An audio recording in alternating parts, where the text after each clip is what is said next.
I'm wearing black because we're studying earth science today. I'm going to start out with these notes, which say drainage basins, which should not be confused with the common sink. We have the Savannah, the Santee, the Petey, the Broad, the Catawba. I don't know what any of these rivers are, if they are rivers. I just decided to move on to streams. So what is a stream? A stream is just water that moves. It could be anything. It could be a river. It could be something else, I don't know. They start out as young streams, not old streams. Can you imagine that? And you know that it's young because it has like a V shape at the bottom of it. Not that you would want to jump in and find out. But if you were, you could find out how old it was. But you really wouldn't have to, because if it's actually old, it'll curve like a little snake thing. And it'll be wider. So the next thing is stream deposition, which is not the same as like deposition. That doesn't mean like that makes me think of sheriffs. Like a deputy, but it's not like that. That shot the sheriff put in the shoes. That's not what I'm going to talk about.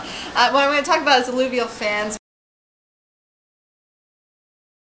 which are not actual fans. It just means that water kind of streams out. And you have a delta, which I don't think is important at all, except for people are always talking about them in history classes. But a good example of this is at the top of the Nile, there's like some rivers that kind of fan out, and it's the delta region. And that means that my tea is boiling. But the land around there is super fertile. When water flows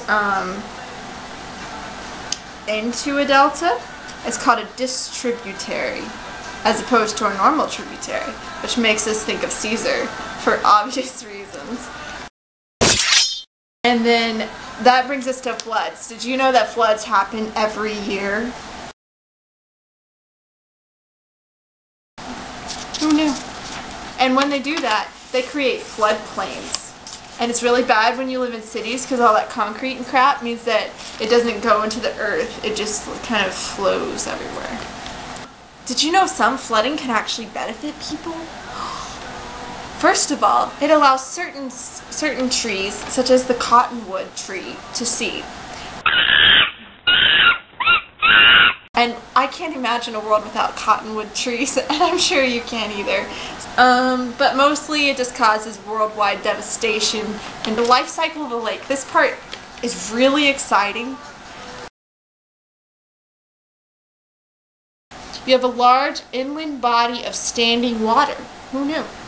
Now, a lot of times this happens when glaciers melt and they fall into like little convenient holes, which are for lakes.